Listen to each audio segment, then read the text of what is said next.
Wharfedale's Linton speakers have got to be one of the most popular hi-fi speakers of the last decade, at least within the YouTube space. And whenever something has that much interest, there's bound to be lots of opinions, some positive, some negative. It's only natural. I think some of the negative things that have been said do misrepresent what the Linton was intended to be, but some of it has just been an audiophile's wish list for if a new version ever came along. And I think that is what Wharfedale have looked to address with the Super Linton, address all of those wish lists of audiophiles. And they've definitely not held anything back. And they've done it without changing too much of what people still love about the Linton today.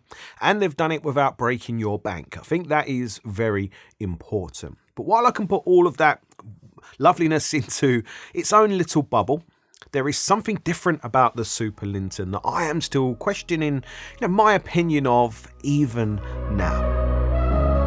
All I want is all of you, baby, baby.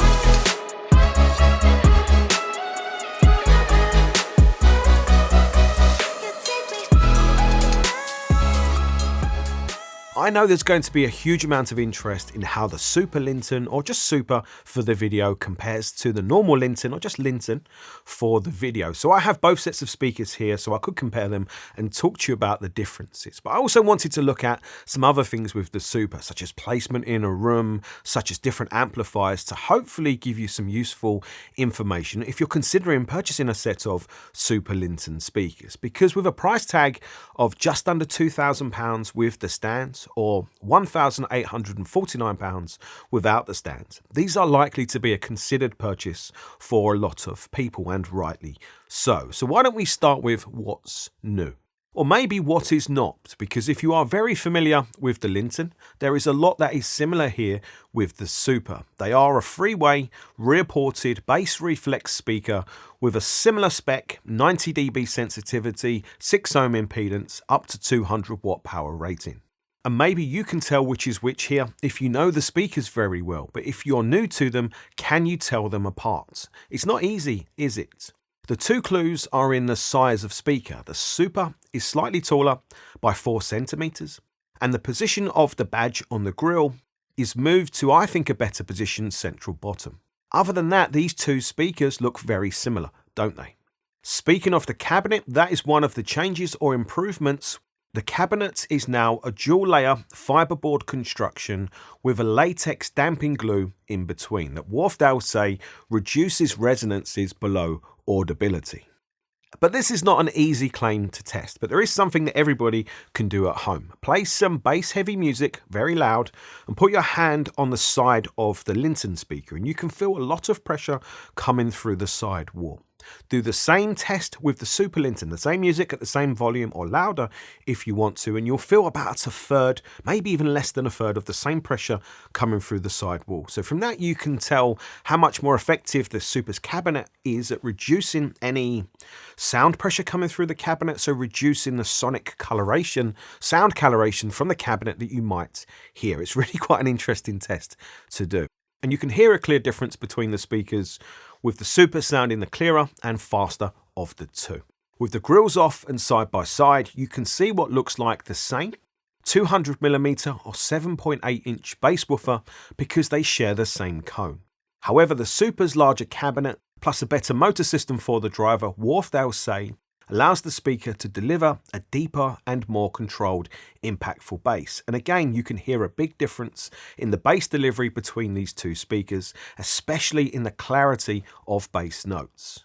The 135mm or 5-inch mid-range driver also looks the same because on the face of it, it is. However, behind the driver, Wharfedale say there is a cylindrical chamber filled with fibres, so a tube that absorbs backwave pressure. And I found a video where we can see what this looks like, and we know of many other manufacturers that use this type of approach for their speakers for a cleaner sounding mid-range. So we know this is a good thing Wharfedale are implementing here.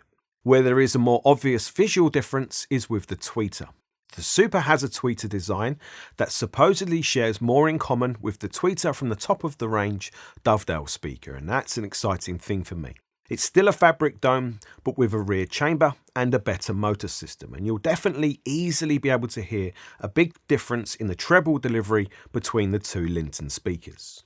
On the inside, Wharfedale have done a lot with the crossovers. There are now 2 crossover boards. The Super's crossover gets better quality inductors, better quality coils, better quality cabling, and it's very obviously significantly different from the single board, more simplistic looking crossover of the Linton. Looking at the rear of the speaker, we get a different style of speaker cable terminals used on the Super, and also a little marker to identify which speaker is left and right, to save you removing the grills, which is actually quite a difficult thing to do at first because they fit very tight. But that is a good thing really for a speaker that's designed to be listened to with the grills on. And the last difference is with the grills. Wharfedale say the grill has been improved with the Super compared to the Linton. And I looked at them side by side, and maybe you can see a slight difference between the grills, but it's really not easy, so I'll take Wharfedale's word for it. But one thing that's not different, which I'm very happy about, is the stands that are designed to go with the Super, or really the Super are designed to use the same speaker stands as the Linton. So if you already own the Linton and the stands, you wouldn't need to buy another set to have the perfect speaker stands. So that's great. However, if you're starting from new, the speaker stands quality that come with the Lintons, they are really exceptional, especially if you buy them with the bundled in price, which is exceptional value for money because the speaker stands come assembled for starters, and they're just big, they're just heavy, they're solid, and I don't think anybody can have any complaints about the stands at all.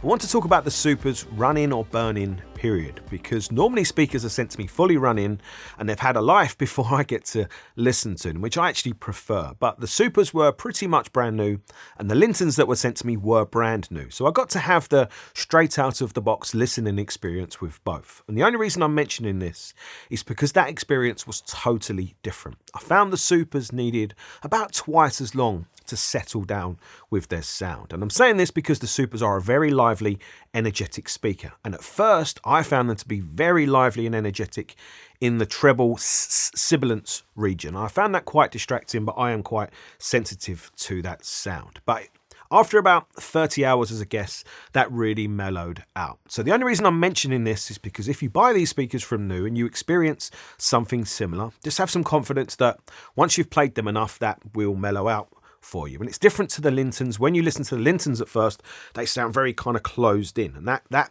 goes away really very quickly. So this is quite a difference. A lot of people would have had that experience with the Lintons, I feel. So again, I thought it could be useful information. And if you see anybody mentioning this hot sibilance region, you know they just haven't listened to the speakers long enough, and obviously you can question them about it. Then for setup in the room, I expected a stand mount speaker, albeit a larger one, to need more room gain support for their bass output. So I placed them a little bit further back than I normally would to give them a little bit more room support for their bass. But interestingly, they didn't need as much room support as I expected because their bass output is pretty substantial, but they definitely benefited from a bit of room gain. And I found out towards the end that they are designed with that in mind. So the only reason I mention this is because if you're going to be using these in a smaller room or placed closer to a wall, I think you'll be fine based on their design. I thought that could be useful information to know.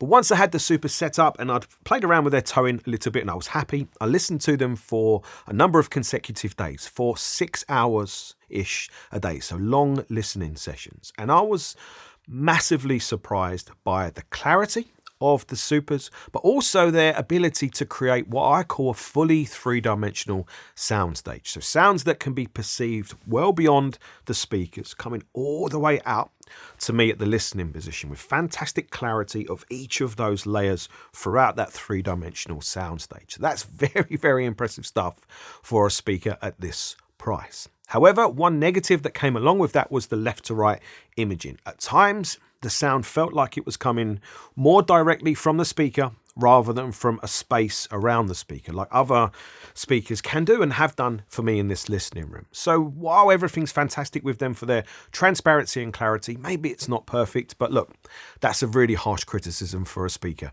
at this price.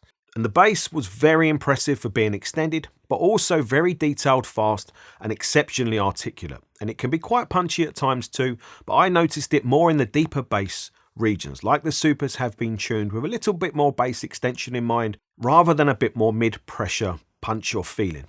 The vocals from the Super are really clear, and they have that floaty effect that audiophiles, of course, really like. But the character or tonality of the vocals really depended on the amplifier, and I'll talk about this a lot in a minute because it's really important. So you could have a more thick, lush vocal if you want, or you could have a very crisp one. It really depends. One negative I found when I was comparing to other speakers was that the vocals could come across a little bit too forward or a bit too present in the upper vocals for me personally. That's just, again, depending on the music and depending on the amplifier. The treble is the hardest one for me to explain, as it's an interesting mixture of easygoing-ish and really lively. I can't quite work out how it's a bit of both, but it is. And you do get an excellent sense of clarity, energy, and height to the sound from the tweeter, which I really liked. And there is always this really lively snappiness, quick speed to the sound of the Supers that's really interesting and impressive because they can unpack even very densely layered music. And I know a lot of people will think of classical music for that. I think of some old sub-focused drum and bass where the music's so intense and there's so many layers densely packed on top of each other. The speed of the Supers were able to unpack each individual layer, present them to you clearly so you can hear them all staged in front of each other. Very impressive stuff. But overall, it's definitely a livelier or more energetic high frequency region than you expect to get from a Linton speaker, or at least from a speaker that looks like this. So what you end up with is a speaker that's different to what you expect, and that probably will exceed your expectations in some very key and critical areas. But I also think it's a speaker that might have you on your toes a little bit as an audiophile, trying to select what you think is the perfect hi-fi system to put before them to give you the sound that you want. But there's something really fantastic in that as well. But I always think, amplifiers. How important is an amplifier with a speaker like this? I think very much so. So I wanted to test that. So I set up the best testing rig I could with a high-end music server, a high-end DAC, a high-end CD player, a high-end turntable and phono stage. So I could test all music sources with 4 totally different amplifiers, hoping to learn something different about the Supers, or maybe just to be able to give you, a clear defined recommendation. This amplifier works perfect with them. And it made sense to start the testing with an amplifier I think a lot of audiophiles are bound to want to use with the Supers, the new Quad 33 and 303. And I can tell you now this would be a great choice because the two sound great together. I will get into this in more detail in my Quad review, which I am working on now, but the Quad Pre-Power has a lovely velvety sound in the mids and highs, with a surprising amount of minerals to drive the Supers for bass too. So it's just a nicely balanced sound, and this pairing synergizes very well. That being said, this was not the best pairing if you want the most big scale, energetic, lively sound from the Supers. Instead, if you want a very easy to listen to, non-fatiguing, hour after hour, day after day, that might touch your soul in a way different to many other hi-fi products around this price, this would be a great pairing to put together. A totally different option I tested was the HiFi Rose RA280. That is, in inverted commas, a high power class AD integrated amplifier that I really liked with the Supers. Yes, the mids and highs were nowhere near as sweet and silky as from the Quad. However, the Rose was able to get so much more out of the Supers in terms of their overall size, scale, and energy in the music, showing how capable they are at producing a big full room size and scale of sound that's fast and very present in the room. So this pairing is definitely a less relaxed listen. It's definitely a more on the edge of the seat type of listen, which I actually like because I'm a loud music listener, and I appreciated the Rose for being able to get the big bass or as much bass out of the Supers as possible with like really clear, ultra clear, fast, lightning fast sound that was really present in the room. Like you can kind of reach out and touch it type of sound. So it's a lot less relaxing, definitely more exciting. But after, a long listening session of loud, of this type of sound, it's definitely more fatiguing. So what about a tube amplifier? I tested the Galleon TS34, which is still running do bear that in mind. In its Class A mode, it delivers only 25 watts into 8 ohms, and that was enough power for the Supers, showing their flexibility and benefit of higher sensitivity. And I liked the Supers with the Galleon off of its 8 ohm tap because it added a bit of that typical tube bloom to the sound. So what that did was flesh out the vocals, make them sound a bit more rounded, a bit more full and a bit more fleshed out and a bit more luscious to listen to. Technically correct or not, I just enjoyed it. So the Galleon was great with the Supers for vocal, and it showed how they can deliver a very warm, very characterful, especially with female vocal, very characterful, lovely vocal. However, for the overall delivery, I wasn't as satisfied across the biggest selection of music as with the previous 2 amplifiers, but maybe that's just because I didn't put enough time there, or maybe I just needed to change the tubes. So I think, you don't need to go crazy. A lower powered tube amplifier could definitely work with the Supers and then give you, that tubey magic to the sound. And lastly, I tested another likely choice amplifier, the Audiolab 9000A. No surprise, this is another great amplifier to use with these speakers. The 9000A sounded somewhere in between the quad and HiFi Rose. It gives the Supers a very fast, clean, light on their feet sound with a nice smoothness and a little bit of delicacy. And for me, this was likely the most neutral sounding setup of all 4 I tested, so that meant a little bit more liveliness in the treble and a slightly leaner vocal. Not crazy lean, but just leaner than my personal taste, funny enough, a little bit leaner than some of the other amplifiers here, but it's definitely the most neutral in inverted commas, and that will appeal, I think, to a lot of people, especially if you like that, what I class as like the typical British hi-fi sound. So the main takeaway from all of this amplifier testing is that the Supers are not that fussy to get a good result. However, they are clear and transparent enough to easily show you an amplifier's strengths and weaker points. So I think the quality of hi-fi system you put before the Supers will matter a lot for the end result. But that kind of thing really excites me as an audiophile because it makes me always have the question in my mind, how far can I take these? And because I'm a greedy audiophile, of course, I would have wanted all of the best bits from all of the amplifiers I tested. Of course, we all do. But it does make me wonder where that might come from. What amplifier would give me that? And what scares me is how much might that cost? To go down, to go down, to go down.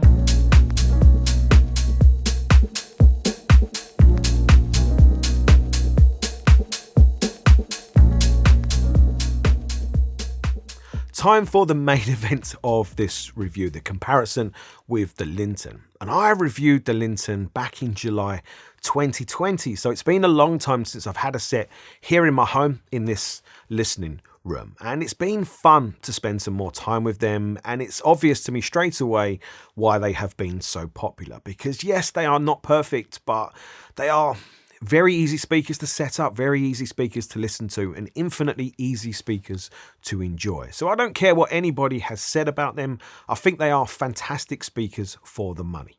I started my comparison listening using the HiFi Rose RA280 because it has loads of power and control, and because it has very effective and well-designed tone controls that I thought might allow me to push the Linton to closer match the Super or vice versa. To answer the question, can I equalize to match the sound? And no, you can't, but of course you can equalize or use tone controls to give you a more preferred sound. Of course you can do that, and I did with the Linton. I pushed their treble up a little bit to try and make them closer match the Super.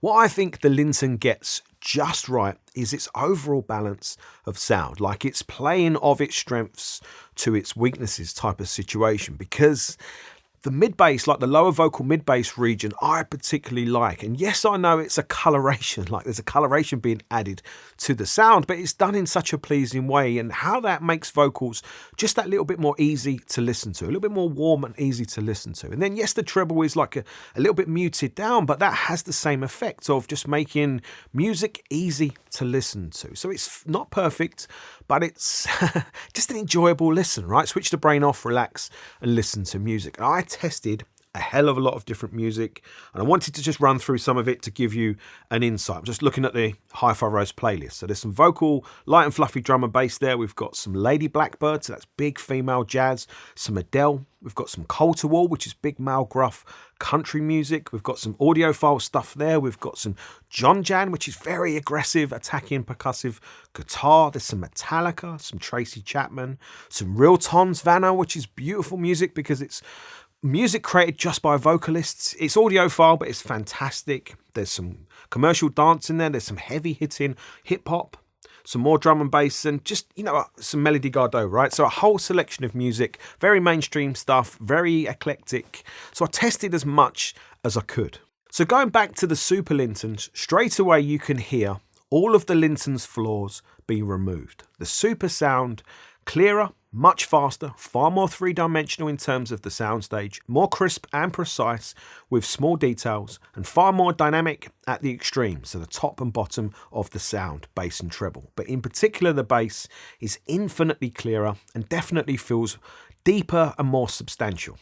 So the Super sounds like the massively better, infinitely better speaker. But here's like the bit that's been playing in my mind. Did I enjoy listening to music on the Super more than the Linton? And that's a really interesting one, because normally when a speaker is just incrementally better than the last one, your emotional impact or your emotional feelings towards the music is the same, but you just hear a difference in clarity. So of course that speaker is better, but that's not really what you get with the Super. The Super sounds different to the Linton. So you have like a different emotional reaction, or I was having a different emotional reaction to the music. And when I did a quick A/B comparison between the Linton and Super, no, the answer is no. I didn't prefer the Super because the Linton have such an uncanny knack of making music just very, very easy to listen to, right? So you gravitate towards that. However, over longer listening sessions, right, hours and hours and hours, like up to 6 hours